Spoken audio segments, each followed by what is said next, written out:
Sebelum melanjutkan, jangan lupa subscribe dulu, terima kasih. Bab 294, Victoria menikahi Russell. Martin berencana untuk bertemu langsung dengan Jordan, pewaris generasi ketiga keluarga Steles. Dia akan menuntut penjelasan dari Jordan sebagai kakeknya. Namun, pada saat itu, seorang pelayan tiba-tiba masuk ke rumah dan berkata, "Tuan, Russell Miller dari Houston telah mengirimkan undangan pernikahan kepada Anda." Brett menerima undangan itu dan melambai pada pelayan untuk memberi isyarat agar dia pergi. Setelah itu, ia meraihnya dan terkekeh. "Saya ingat Russell berusia 50-an, kan? Istrinya baru saja meninggal beberapa tahun yang lalu, dan ia akan segera menikah lagi. Ini bukti bahwa ia brengsek. Kakek, kurasa kita tidak perlu terus membantunya. Kalau suatu hari nanti kita kehilangan kekuatan, dia pasti juga tidak akan membantu kita." Keluarga Hauer tidak asing dengan Russell karena Martin pernah membantu Russell sebelumnya. Dia telah berhasil menjadi orang terkaya di Houston dalam beberapa tahun terakhir, dan keluarga Howard jelas layak mendapat penghargaan atas hal itu. Untuk mempertahankan status Howard di negara ini, mereka sering berinvestasi pada mereka yang memiliki potensi besar. Ia melihat potensi Russell saat itu dan merasa bahwa Russell layak untuk meraih hal-hal hebat dalam hidup.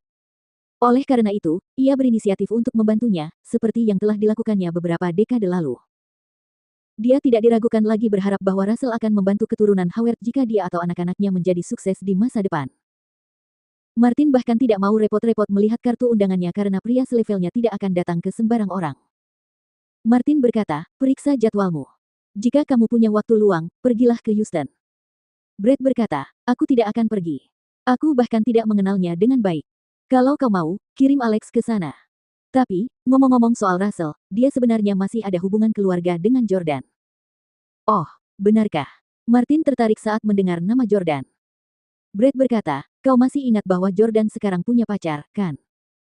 Dia Victoria Clarke, wanita yang pernah tampil di TV nasional dan dijuluki sebagai CEO tercantik di New York City. Victoria berasal dari Houston, dan kudengar dia pernah menjalin hubungan asmara dengan Russell." "Haha, aku ingat Victoria Clarke punya saudara perempuan bernama Emily, seorang pramugari. Dia juga cantik. Kakek, menurutmu apakah Russell akan menikahi Emily? Dia mungkin telah memilih untuk menikahinya sejak Jordan merenggut adiknya. Si tua bangka Russell itu pasti mampu melakukan hal seperti itu. Hahaha." Martin mengerutkan kening pada Brett dan berkata, "Jangan bicara omong kosong. Russell tidak sekasar yang kau katakan. Dia masih cukup bisa diandalkan. Haha, tidak ada yang aneh di dunia ini. Aku yakin dia akan menikahi Emily." Brett tidak berniat membuka kartu undangan pernikahan itu, tetapi tiba-tiba ia tertarik. Dia ingin melihat apakah Russell akan bertindak lebih jauh dengan memangsa Emily yang masih muda dan tidak tahu apa-apa setelah gagal memenangkan hati Victoria. Karenanya, Brett dengan penasaran membuka undangan itu. Brett tercengang setelah membaca isinya. Kepada Tuan Martin Howard. Tanggal 15 Maret pukul 18.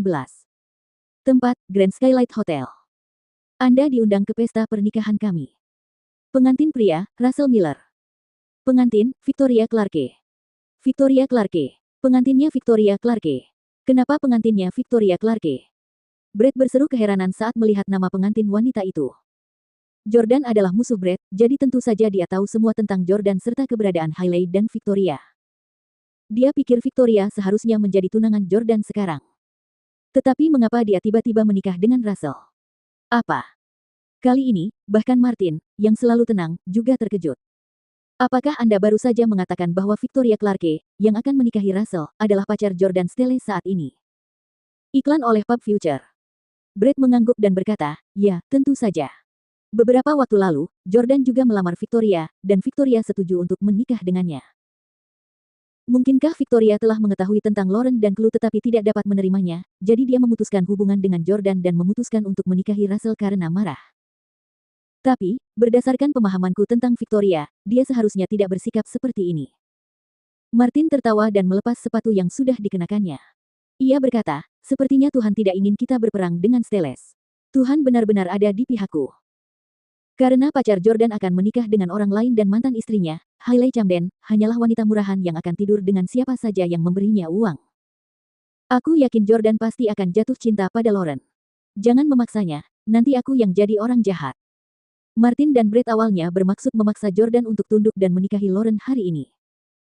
Akan tetapi, mereka juga tahu bahwa Jordan, seorang keturunan keluarga Steele yang arogan, pasti tidak akan setuju begitu saja.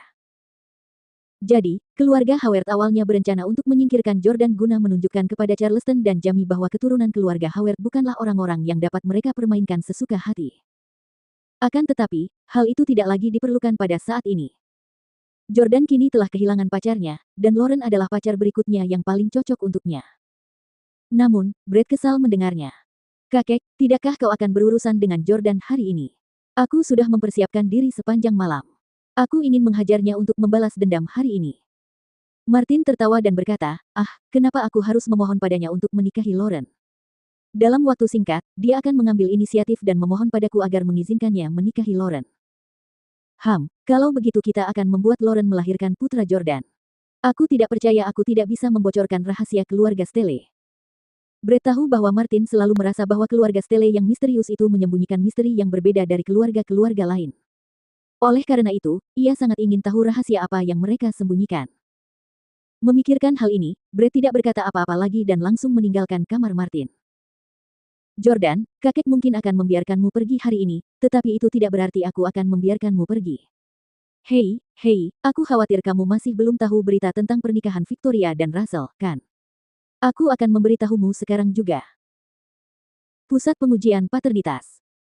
Petugas itu tersenyum dan menyerahkan laporan hasil tes kepada Jordan, sambil berkata, "Selamat, Tuan Stelle, Chloe Stelle Howard adalah putri kandung Anda."